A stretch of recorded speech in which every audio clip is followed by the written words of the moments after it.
Hello you, welcome to Are You Not Entertained? Our weekly roundup of all the news in the world of movies, TV and streaming. So let's get into it.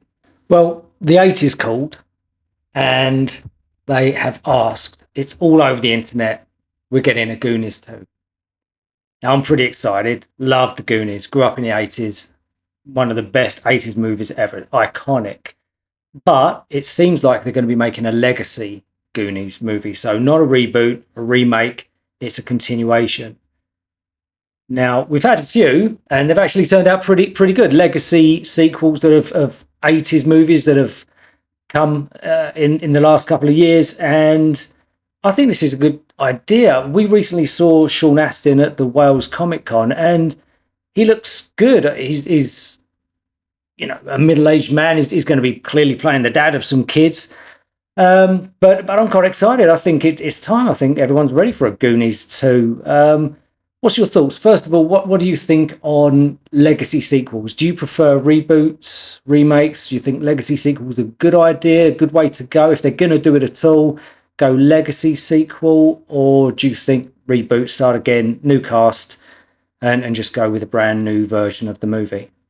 For Goonies, I think this is the only way to go. Yeah. I can't wait. I can't wait to see the evolution of all of the characters that we loved in the 80s who were about our age when we were that age, maybe a little bit older. Yeah. I think a remake would have been wrong and wouldn't have been justice to the original. If you're going to do it and you're going to bring them back as the middle-aged men that they are and have their children carry on the torch. I can't wait. I loved Goonies the first time round, so iconic for our generation being that age. So looking forward to it. So looking forward to it. Well, it's a good time for legacy sequels to come out. We've recently had Ghostbusters, Frozen Empire, and before that. Which was fantastic. Yeah, really good. I'd rather they do the legacy sequels. At some point in these movies, they come across an older generation and let that be the original cast as the parents. Beverly Hills Cop, another one. Beetlejuice is setting records for how much that's doing from an 80s movie that's come back in the 2020s. Tron, we've got one, an 80s movie. 2010s that came out. Now we're going to get another Tron as well. So I think it's a good move, and it's a fun movie. You can now have the original cast coming back with maybe their families, and it's not like a lot of the cast disappeared, but a lot of the cast is still working now. You've got Sean Astin, you've got what else have we got there? Josh Brolin is massive. Thanos is in the Dune movies.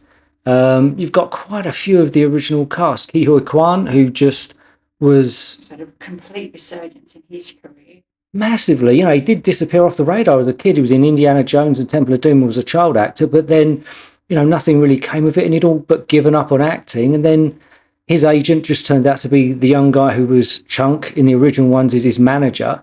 I'd love him to be back. It would be good if he's back. Even though he's not acting anymore. He's gone down the agent lawyer route. I really hope, even if it's for a couple of minutes, we get to see Chunk back. Yeah. And the story's going to be different. He's a healthy guy. He's not an obese or an overweight kid. So there's some comedy still to be had there. But, it's going to be a good time. I'm quite excited, and it's all over the internet that it's going to happen. So whether we get the movie start filming the end of this year, the start of next year, but 25, 26, we're going to get a Goonies 2. So that's pretty exciting. Let us know what you think. If you're excited for Goonies 2, have you ever seen Goonies 1? You even heard of Goonies 1? Everybody should have seen Goonies 1 by now. But if you haven't, watch it. It's a great family movie. Spielberg at his 80s best. There hasn't been a great deal of movie news. We've heard some rumours around, but nothing concrete about Spider-Man 4. So, there's been a big gap since the last Spider-Man movie, and some rumours that Tom Holland might not be coming back again, that Sony might take the ownership back to them, whether or not Marvel are going to be involved anymore. But some new rumours coming out of Hollywood at the moment that there actually is going to be a Spider-Man 4, and rumours are that they've got a director for it already.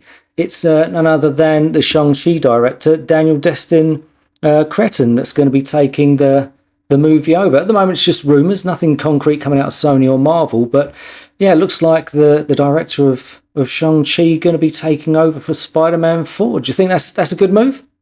Absolutely. Absolutely. I think it needs that direction. Shang-Chi was a phenomenal movie, completely out of the blue for me. Wasn't a character I knew anything about at all, but the movie itself, I loved the dynamic of the characters. I loved the storyline was fantastic. The action sequences, especially spoiler for no one and for anyone that hasn't seen it, but there's an action scene on a bus that just blew my mind. It Brilliant. was so well choreographed, so well put together. The performances were phenomenal. Awkwafina at her very, very best. Yeah. And I think it's an excellent move for Spider-Man. I can't wait to see how that director puts what's the kid's name that plays Spider-Man? I'm completely Tom Holland. Thank you. I'm forget Tom Holland. I can't wait to see how he directs him. He's a super talented young man who can flip and backflip and has that background where he does a lot of his stunts himself. So that is going to be an extremely exciting move, in my opinion. Well, I didn't know much about Shang-Chi before we saw the movie. Obviously, it's a Marvel character, but I hadn't read any comics about it, hadn't seen anything about it.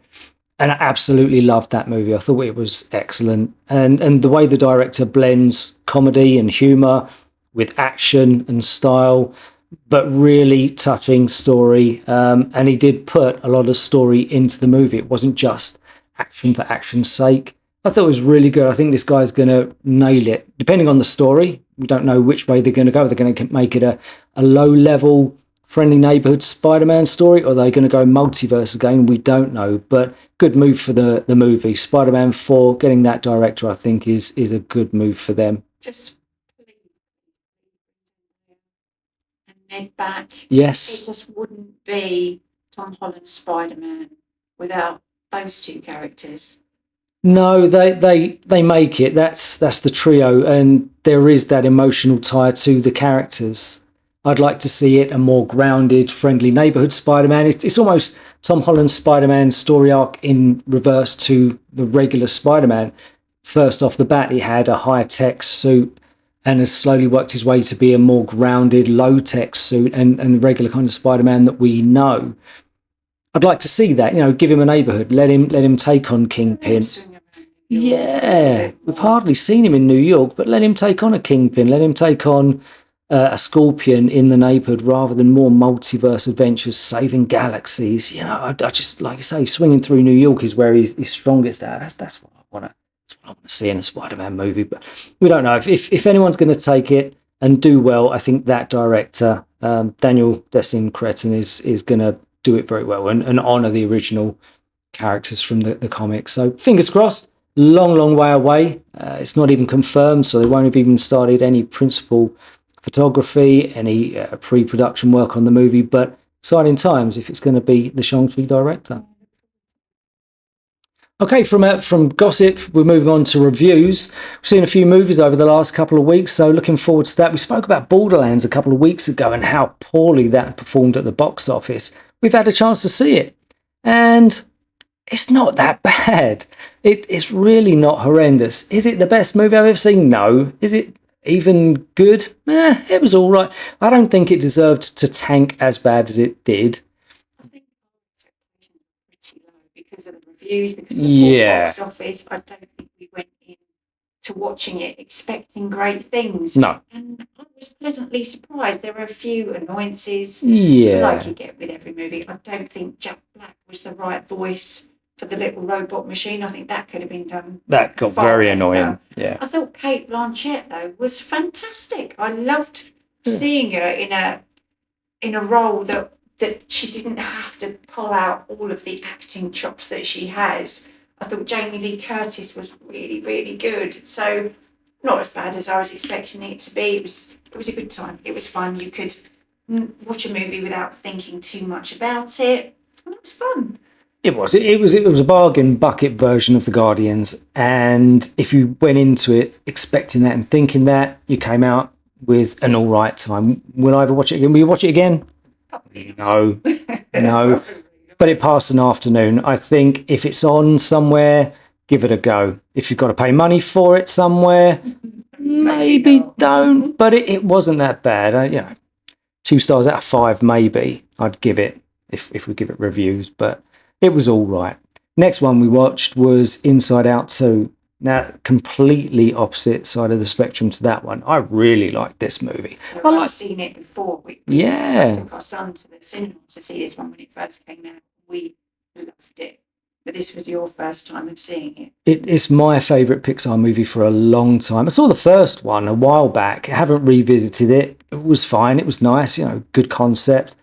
But this one really hit home. I thought it was a great story. The characters were played out very, very well. It had a nice story arc. The new characters that were introduced were fun, but they had good input into the story as well. They weren't just put there for the sake of it. And there was a lot that anybody at any generation can associate with. It was a really nice movie. It gave me the feels all the way through. I was laughing. It was some emotional beats in there. It was a good film. Yeah, I would say my favourite Pixar movie for a long, long time. So I'd put it up there. So for me, I would give that 4.5 out of 5. What about you? What would you give it? Give it solid 4 out of 5. Yeah. I did enjoy the first one more than the second one. I think you and your son both like the second one better. Yeah.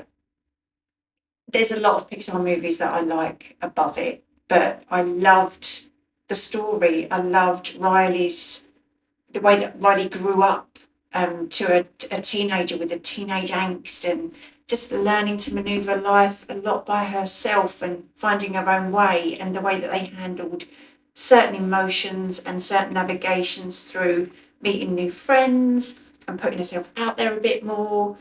It was amazing. They handled it so well.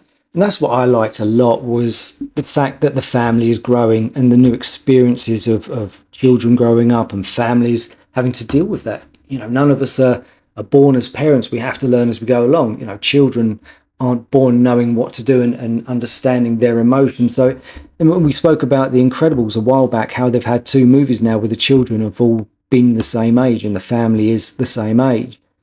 And I think that plays out. You get a bit dry on the subject matter of everyone is the same age, like we said, like The Simpsons. Whereas with this Inside Out 2, I really appreciate that the family is growing. The dynamic is different. There are different challenges by being a family at different stages of everybody's lives. And it really was interesting. Like I say, it hit for me. I really enjoyed this one, and I look forward to an Inside Out 3. If they can evolve it and keep the family dynamic growing as the family does grow, I really appreciate it. I'd watch an Inside Out 3 tomorrow if they dropped one. So really good. Loved that. Next review, we watched Trap, M. Night Shyamalan's latest one. I probably pronounced his surname really badly wrong, but M. Night Shyamalan. Now, this has had some mixed reviews when it came out. It was some people saying, yeah, it's pretty good, but it drops off a little bit. So again, my expectations going into it were, we'll give it a go. I'm sure it's fine. I've seen not all of his films. I've seen some of his films. Sixth Sense back in the day, Signs, Glass, Unbreakable. All of them are good. They've all got their weaknesses and all got their twists that kind of lifted at the end. But went into Trap an open mind, saw the trailers, really enjoyed the trailers. I thought Josh Hartnett looked good in the role, the way he was playing that kind of creepy, sort of dead behind the eyes kind of fake smile that he would put on in the trailer, and it looked quite interesting. Watched it, and I was really pleasantly surprised. It's not the best movie of the year by far, and it does go off the rails a bit and drag a little bit in the middle towards the end, but I was entertained the whole way through, and I really like this character. The Butcher is the main character that he plays, and I'd like to see more of this character. I'd like to see that continue on or be part of a bigger universe of some sort. I thought it was a really fun time. For a thriller stroke / horror movie-ish, it wasn't too scary or gory or, gross for the sake of it, but it was quite creepy. It had some humour in it as well. Yeah, it was good. I enjoyed it. What did you think? Do you enjoy it? Yeah. All of the characters played their part very, very well. The only reservation that I have about it is the director's daughter. When she was playing the performer, the artist whose concert the main character and his daughter were at, she was excellent. You could believe that that is what she actually did for a living. But any time she had to act as a person and say lines, I think she really let it down. She wasn't spectacularly. She wasn't the strongest. I think she is a performer in real life. I think her main job is a performer, but and that shows. You know, she was excellent. The comfortable on stage. The way that she commanded the stage, whether it was a fake stage or whatever, she was great. But for me, she let it down. The storyline was great. I was waiting for a bit of a twist. I didn't read too many reviews about it before we went into watching it. I did enjoy the trailer very much. And as I've said before, I'm not a jump scare fan. I'm not a horror fan at all. And I was waiting for it to have more of a twist than it did. There was a tiny, tiny twist, if you can call it that, at the very, very end, which does open it up to having a sequel, which I would very much like to see. He played creepy very, very well. And I enjoyed it very, very much, yeah. He did. No, he was really, really good. And I'd like to see that character again. But I agree that the story in the middle kind of veered off, and you did spend more time with M. Night's daughter, and yeah, that's probably where it lost me a bit, but it didn't ruin the movie. I still enjoyed the movie. I still wanted to spend time in this world, seeing this all the way through, and yeah, I enjoyed it. I finished it at the end, thinking, yeah, that was a good time, and hopefully we go back to that world. I'd certainly like to see more of the Butcher. I thought he was an excellent character in that mould of, if anyone's seen Dexter, the TV show, was kind of in that mould of, you know, it was something about him that you just wanted to follow more of what he did. It was quite fun. But yeah, good movie. I'd recommend that if you can catch it, if it's on a streaming service, anywhere at all. I'd say that's a good Friday night, Saturday night movie. I'd give it a 3.5 out of 5. I'm coming up with all these reviews. You really are, yeah. I would agree too. I'd say that was a very solid 3.5 out of 5. Maybe even I'd push that to 4 out of 5, because that's not a genre that I enjoy, and I did enjoy it. Yeah, it was a good movie. And the last thing that I've got here is that I don't think we spoke briefly about Beetlejuice last week, and I don't think we picked up on how well that this was actually going to do, but records are out, and I've not seen it as of today, but as of opening weekend, Beetlejuice, the sequel, another legacy sequel that we were talking about, that opened to $145 million worldwide. That's huge. You would have seen that coming. No way. Really? No way. It cost $100 million to make. So opening weekend, I say small, 100 million, but a small sequel from something that was out 35 years ago has done 145 million in its opening weekend. Now, going into its second weekend, you'll be looking at over 200 million worldwide for a movie. You know, it's doubled its money, and I just didn't see that coming. Especially not coming out during the Halloween season. I know it probably didn't, because we have Venom coming up. Yeah. But I didn't see it having that much of a fan base. I really, really didn't. I was so surprised. We've seen the first bit of Beetlejuice, the original one. Yeah. And I didn't like it at all. It was far too zany and weird for me to enjoy. It confused me more than anything. Tim Burton movie. And I'm not a huge Tim Burton fan, I can't lie. I really like Michael Keaton very, very much. I like Winona Ryder. But in that, I didn't enjoy it at all. Well, it's very much of its time. When you watch that original Beetlejuice again, it's very much of its time. So to imagine that nearly 40 years later they'll make another one in the same mould, it looks like they've used very similar special effects to make this. And to have it be a hit, a smash hit. I mean, fair play. Round of applause to Tim Burton for pulling this off, because 30 years later, you've got a sequel to a movie that I thought had a very select, small fan base. Yeah. Clearly doesn't. No. It's a bigger deal than I gave it credit for. And as this one got legs, Venom coming out will be its next competition, but this thing could go for a little while. It could make $250 million and almost treble the budget. So fair one to everyone involved in that. That's a success for Beetlejuice. Do you think they'll even make, to call the man, you have to say his name 3 times, Beetlejuice, Beetlejuice, Beetlejuice? Do you think they'll make a third? I think that'd be really To finish on a third? Yeah, I really do. Because that's how you summon him. Yeah. I think that would be a perfect round. And it clearly has a fan base that I didn't give it credit for. So, and I'm sure we will at some point get round to seeing this second one. Yeah. So we'll give our actual review on what it's like when we've seen it. But yeah, I think it will. I think they will.